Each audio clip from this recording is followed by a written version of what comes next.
Moi, j'ai entendu le président de la République dire « Oui, ce qu'il faudrait, c'est rendre inéligible à vie ceux qui ont été condamnés. » Jusque-là, j'étais parfaitement d'accord, c'était dans mon projet présidentiel. Pour corruption et fraude fiscale. Marine Le Pen quitte la salle d'audience sans un mot, avant même que la durée de sa peine ne soit précisée. Elle vient alors d'entendre ce qu'elle redoutait le plus, sa condamnation à l'inéligibilité, avec exécution provisoire, pour avoir détourné et couvert le détournement de plus de 2 millions d'euros de fonds publics au profit du Front National.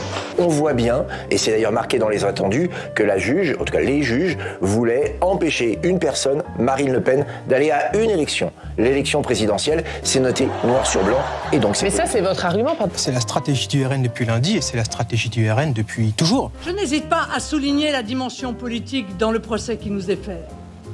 Car comme pour d'autres, ce qui aurait dû ne rester qu'un simple différend administratif avec les services du Parlement européen s'est transformé en incrimination la plus sévère et la plus infamante possible. Il y avait la foule des grands jours, il y avait il y avait 10 000 personnes qui étaient rassemblées hier, plus de 8 000 selon la police, si vous prenez les chiffres. Il n'y a pas de chiffre de la police, les chiffre des syndicats Alliance. Si, les chiffres de la préfecture de police. Il n'y a pas de chiffre de la préfecture.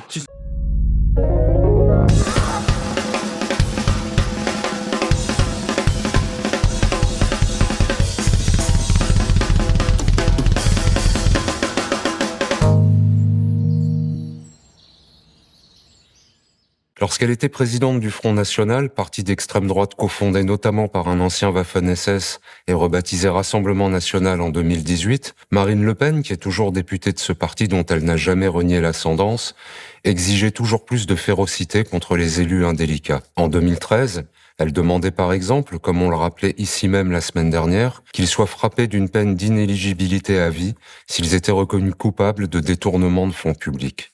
Moi, j'ai entendu le président de la République dire « Oui, ce qu'il faudrait, c'est rendre inéligible à vie ceux qui ont été condamnés. » Jusque-là, j'étais parfaitement d'accord, c'était dans mon projet présidentiel. Pour corruption et fraude fiscale.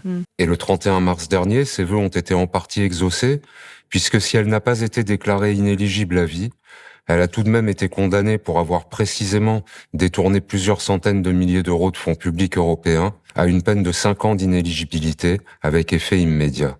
Elle risque donc, si cette condamnation est confirmée en appel, de ne pas pouvoir se présenter à l'élection présidentielle de 2027 comme elle en avait le projet. Depuis l'annonce de ce verdict, l'extrême droite, dont nous verrons qu'elle est très efficacement secondée par les médias, se répand donc en invective contre les juges qui ont condamné Marine Le Pen, en les présentant comme des magistrats militants dont l'unique objectif serait d'empêcher sa candidature en 2027 et donc de voler le vote des Français. On voit bien, et c'est d'ailleurs marqué dans les attendus, que la juge, en tout cas les juges, voulaient empêcher une personne, Marine Le Pen, d'aller à une élection. L'élection présidentielle, c'est noté noir sur blanc, et donc c'est... Mais ça, c'est votre argument. Plus généralement, le Rassemblement National se présente depuis la semaine dernière en victime de ce qu'il appelle le système et d'une espèce de grande conspiration médiatique et politique visant à proscrire ce parti. Mais la réalité, comme toujours avec l'extrême droite et ses accompagnateurs, n'a aucun rapport avec ce récit.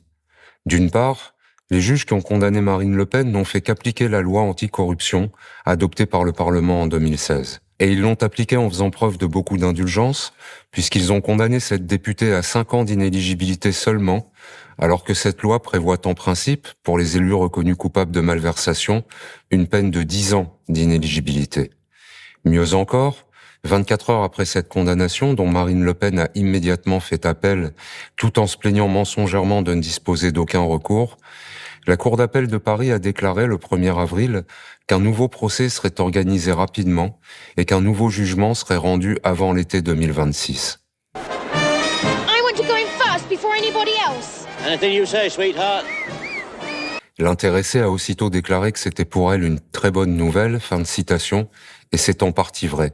Car comme l'a très justement relevé le journal Le Monde dans un article publié le 4 avril, il n'est, je cite, « pas contestable que cette décision de précipiter l'organisation d'un procès en appel est une décision sur mesure au bénéfice de Marine Le Pen qui bouscule l'égalité devant la loi. » Don't care how I want it now.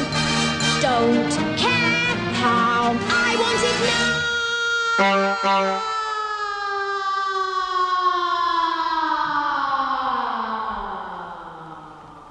She was a bad egg.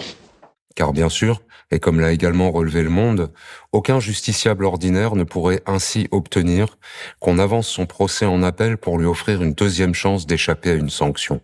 En somme, dans cette affaire où le Rassemblement national se présente comme la victime d'une justice politique, le seul moment où la justice a réellement pris une décision dictée par des considérations électoralistes dont elle ne devrait en principe tenir aucun compte est le moment où elle a accepté d'accélérer l'organisation du procès en appel de Marine Le Pen, qui bénéficie donc là d'un privilège judiciaire constituant une atteinte caractérisée à l'égalité de tous les citoyens devant la loi.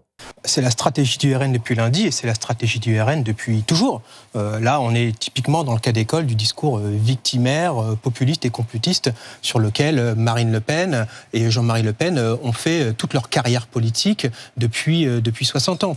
L'affirmation selon laquelle le Rassemblement national serait victime du système est elle aussi un mensonge. Dans la réalité, c'est exactement le contraire, puisque ce parti est particulièrement choyé, depuis de très longues années, par un système politico-médiatique qui n'a eu de cesse de le dédiaboliser pour mieux discréditer la gauche. Breaks my heart, Henrietta. I hate to see her unhappy. I won't talk to you ever again. You're a rotten, mean father. You never give me anything I want. Dimanche dernier, par exemple, c'était le 6 avril, le Rassemblement national organisait à Paris un meeting de soutien à Marine Le Pen, durant lequel plusieurs orateurs se sont succédés à la tribune pour attaquer une fois de plus l'état de droit, en soutenant mensongèrement que la condamnation prononcée le 31 mars était motivée par des considérations politiques. Quand un syndicat, le syndicat de la magistrature, auquel se rattache un tiers des magistrats, appelle la profession tout entière à barrer la route par tout moyen au Rassemblement national lors du second tour des dernières législatives, en violation de toutes les règles de neutralité et de déontologie. Comment ne pas s'offusquer ? Le même jour et au même moment, à l'autre bout de la capitale, la gauche organisait quant à elle, place de la République, un autre rassemblement pour défendre l'état de droit et l'indépendance de la justice. Le président du Rassemblement national, Jordan Bardella, a soutenu sans rire que le meeting organisé par son parti avait attiré, je cite, la foule des grands jours.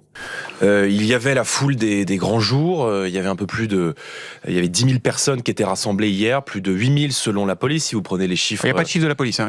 Les chiffres Alliance. Si, les chiffres de la préfecture de Il n'y a pas de chiffre de la préfecture. Dans le monde réel, et comme le prouvent les photos prises sur place, il n'a réuni qu'une très modeste affluence. Et le rassemblement organisé par la gauche pour défendre l'état de droit a de son côté réuni une foule incomparablement plus nombreuse. Mais très curieusement, les chaînes de télévision dites d'information en continu ont fait le choix unanime de retransmettre le meeting du parti de Marine Le Pen, qui avait pourtant attiré beaucoup moins de monde. Et le journal Le Figaro, propriété du groupe Dassault, a lui aussi fait le choix d'offrir à ses lecteurs de suivre en direct le discours de Marine Le Pen. Pour le dire autrement, le Rassemblement national bénéficie encore une fois, dans le moment où il attaque très directement et très violemment l'état de droit, de toutes les attentions et de toutes les faveurs médiatiques du système dont il prétend être la victime, mais dans lequel il est en réalité parfaitement intégré. Il est vrai que les médias ne sont pas seuls à se montrer pleins de prévenance et de sollicitude pour ce parti d'extrême droite qui a détourné plusieurs millions d'euros de fonds publics européens. Car l'exemple de ces complaisances vient du plus haut sommet de l'État. Immédiatement après l'annonce de la condamnation de Marine Le Pen à une peine d'inéligibilité de 5 ans, le Premier ministre, François Bayrou, au lieu de se féliciter de ce que la justice ait été rendue conformément au droit, s'est en effet déclaré, je cite, « troublé par l'énoncé du jugement ». Et le lendemain, il a aggravé son cas en ajoutant qu'en principe de droit, toute décision pénale lourde de conséquences devrait être susceptible d'appel, et en suggérant donc que Marine Le Pen avait été privée de ce droit, ce qui était faux et mensonger, puisqu'elle venait précisément d'annoncer qu'elle ferait appel de sa condamnation. En principe de droit, toute décision lourde et grave en matière pénale doit être susceptible d'appel. Toute décision et de recours. Describe this. What's happening to him? It looks like he's drowning. 24 heures plus tard, c'est le ministre de l'Intérieur, Bruno Retailleau, qui avait décrété quelques jours après sa nomination que l'état de droit n'était selon lui ni intangible ni sacré, qui a, à son tour, apporté son soutien de fait au Rassemblement national en vitupérant contre ce qu'il a appelé les juges rouges, et en jetant donc lui aussi le doute sur la probité et le professionnalisme des magistrats qui ont condamné Marine Le Pen. Outre cette communion dans la remise en cause de l'indépendance de la justice et dans la serviabilité à l'égard du Rassemblement national, Bayrou et Retailleau partagent un autre point commun qu'il est important de rappeler ici. C'est grâce à ce même Rassemblement national qu'ils occupent les hautes fonctions qui sont aujourd'hui les leurs. Car ils n'auraient pas été nommés Premier ministre et ministre de l'Intérieur si Emmanuel Macron n'avait pas volé le résultat des élections législatives de l'été dernier, qui avaient été remportées par la gauche, et s'il n'avait pas piétiné la démocratie pour nommer un Premier ministre de droite au lieu de respecter le verdict des urnes.